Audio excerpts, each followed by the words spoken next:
കേരളം ഏറ്റവും കൂടുതൽ ചർച്ച ചെയ്യപ്പെട്ട ഒരു കൊലപാതകമായിരുന്നു ടി പി ചന്ദ്രശേഖരൻ്റേത്. അതിൻ്റെ പേരിൽ നിരവധി ചർച്ചകളുണ്ടായി. സമൂഹ മനസാക്ഷിയെ ഞെട്ടിച്ചു എന്ന് പറയപ്പെടുന്ന രീതിയിൽ നിരവധി അഭിപ്രായങ്ങൾ പല കോണുകളിൽ നിന്നുയർന്നു. കെ കെ രമ എന്ന് പറയുന്ന ടി പി ചന്ദ്രശേഖരൻ്റെ ഭാര്യ പിന്നീട് MLA ആയി.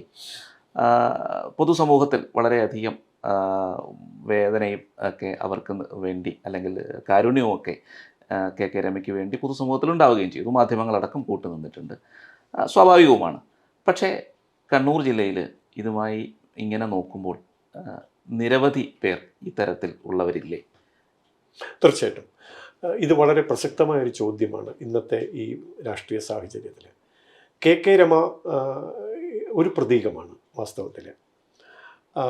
അവരോട് കേരളം ഒന്നടങ്കം ഐക്യദാർഢ്യം പ്രഖ്യാപിക്കുന്നു. വ്യക്തിപരമായി ഞാനും ആ സഹോദരി നടത്തുന്ന CPM അക്രമത്തിനെതിരെ നടത്തുന്ന പോരാട്ടത്തിന് 100% ആത്മാർത്ഥമായി തന്നെ ഐക്യദാർഢ്യം പ്രഖ്യാപിക്കുകയാണ്. ആ നിലക്കുള്ള പ്രവർത്തനം അവർ നടത്തുന്നുണ്ട്. CPMൻ്റെ അക്രമ രാഷ്ട്രീയത്തെ തുറന്നു കാണിക്കാൻ കിട്ടുന്ന വേദികളൊക്കെ അവർ ഉപയോഗപ്പെടുത്തുന്നുണ്ട്. മുഖ്യമന്ത്രി പിണറായി വിജയനെ പോലുള്ള ആളുകളുടെ മുഖത്ത് നോക്കി സംസാരിക്കാനുള്ള ആർജവം ആ സഹോദരി പ്രകടിപ്പിക്കുന്നുണ്ട്. ആ നിലയ്ക്ക് അവരെ നമ്മൾ ആ നിലയ്ക്ക് ആദരിക്കുന്നു. അതവിടെ നിൽക്കെ തന്നെ ഈ തരത്തിൽ അറിയപ്പെടുകയോ അംഗീകരിക്കപ്പെടുകയോ ചെയ്യാത്ത ഒരുപാട് രമമാർ ജീവിച്ചിരിപ്പുണ്ട് നമ്മുടെ കേരളത്തിൽ. ഞാൻ പറയട്ടെ, സംഘപ്രവർത്തകനായി പോയി എന്നതിൻ്റെ പേരിൽ മാത്രമാണ് ചാവശ്ശേരിയിലെ ബസ് ഡ്രൈവറായിരുന്ന ഉത്തമേട്ടൻ കൊല്ലപ്പെട്ടത്. അദ്ദേഹം ബസ് ഓടിച്ചു കൊണ്ടിരിക്കെ ബസ് തടഞ്ഞു നിർത്തി, എന്നിട്ടാണ് അദ്ദേഹത്തെ കൊല്ലുന്നത്. യാത്രക്കാരെ മുഴുവൻ ബസ്സിൽ നിന്ന് ഇറക്കിയതിന് ശേഷം അദ്ദേഹത്തെ കൊലപ്പെടുത്തുകയാണ്. അദ്ദേഹത്തിൻ്റെ വിധവ നാരായണീജി, അവരുടെ മകൻ രമിത്ത് ഒന്നാം പിണറായി സർക്കാർ അധികാരമേറ്റതിൻ്റെ അടുത്ത ദിവസം കൊല്ലപ്പെടുകയാണ്. അപ്പോൾ ഭർത്താവ് കൊല്ലപ്പെടുന്നു, മകൻ കൊല്ലപ്പെടുന്നു. ആ അമ്മയുടെ മനസ്സ് നമ്മളൊന്ന് ആലോചിച്ച് നോക്കും. കേരളം എത്ര ചർച്ച ചെയ്തിട്ടുണ്ട്. ഈ അമ്മയുടെ, ഭർത്താവ് നഷ്ടപ്പെട്ട, മകൻ നഷ്ടപ്പെട്ട അമ്മയുടെ, ഭാര്യയുടെ മനസ്സ് കേരളം വേണ്ട രീതിയിൽ നോക്കി കണ്ടിട്ടുണ്ടോ? എനിക്ക് സംശയമാണ്. ഇനി മറ്റൊരു സംഭവം ഞാൻ പറയാം. ഈ ഉത്തമേട്ടൻ്റെ കൊലപാതകം നടന്ന് ശവസംസ്കാര ചടങ്ങിൽ പങ്കെടുക്കാൻ വേണ്ടി ചാവശ്ശേരിക്കടുത്തുള്ള തില്ലങ്കേരി എന്ന് പറയുന്ന സ്ഥലത്തുള്ള കുറച്ച് പ്രവർത്തകർ പോകുമ്പോൾ ഉത്തമേട്ടനെ നേരത്തെ അറിയാമായിരുന്ന, മകനെ പോലെ സ്നേഹിച്ചിരുന്ന അമ്മ, തില്ലങ്കേരിയിലുള്ള അമ്മ ഈ പ്രവർത്തകരോടൊപ്പം ശവസംസ്കാര ചടങ്ങിൽ പങ്കെടുത്ത്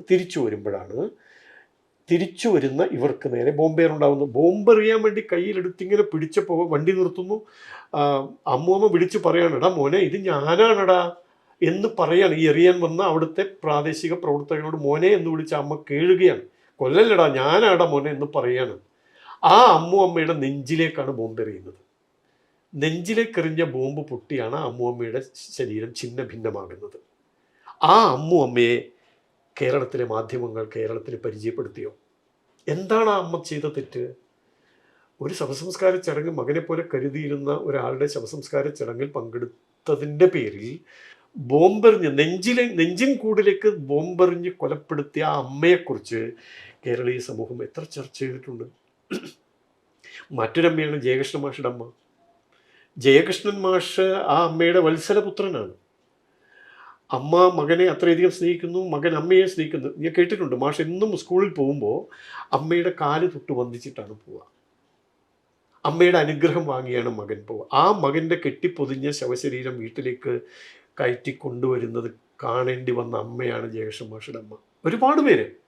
അപ്പോൾ ആ സ്കൂളിലേക്ക് പോയ തന്നെ എല്ലാ ദിവസവും കാലിൽ തൊട്ട് വന്നിച്ച്, ഇപ്പോൾ നമ്മൾ അമ്മയുടെ വീട്ടിൽ പോയ അമ്മ ആ ഒരു കാര്യം പറയും. ഇപ്പോൾ അമ്മ പറയും, എൻ്റെ കാല് തൊട്ട് വന്നിച്ചാണ് അവൻ സ്കൂളിലേക്ക് പോകാറ്. ആ അമ്മയുടെ മനസ്സ് കേരളം വേണ്ട രീതിയിൽ കണ്ടോ? അല്ലെങ്കിൽ ആ അമ്മയെക്കുറിച്ച് വേണ്ട രീതിയിൽ പ്രതികരിച്ചോ? അല്ലെങ്കിൽ ചർച്ച നടത്തിയോ? ഇങ്ങനെയുള്ള അനേകം അമ്മമാരുണ്ടെന്നാണ് ഞാൻ പറഞ്ഞത്. അനേകം രമമാർ ജീവിച്ചിരിപ്പുണ്ട്. ഒരുപക്ഷെ അവരൊന്നും പൊതുരംഗത്ത് രമ നടത്തുന്നത് പോലുള്ള പോരാട്ടങ്ങളിൽ അവരെ കാണാൻ നമുക്ക് കഴിയില്ല. അതിന് പല പരിമിതികളുള്ളത് കൊണ്ടാവാം. ഇവരെയൊക്കെ കേരളം കാണണം.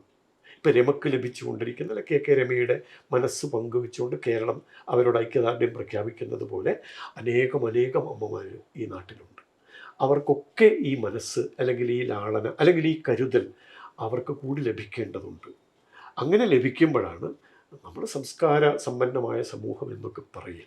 ആ സാംസ്കാരിക ബോധത്തിന് ചേരുന്ന രീതിയിലുള്ള മനോഭാവം അതാരോടായാലും, കെ രമയോടാവട്ടെ, ജയകൃഷ്ണൻ മാഷുടെ അമ്മയോടാവട്ടെ, മരണപ്പെട്ട അമ്മൂമ്മയോടാവട്ടെ, ഇന്നും ജീവിച്ചിരിക്കുന്ന ഭർത്താവും മകനും നഷ്ടപ്പെട്ട ആ അമ്മയോടാകട്ടെ, എല്ലാവരോടും ഈ ഒരു മനോഭാവം കേരളത്തിലുണ്ടാകണം. അങ്ങനെ ഉണ്ടാകുമ്പോഴാണ് കേരളം സംസ്കാര സമ്പന്നതയുടെ നാടായി മാറുന്നത്.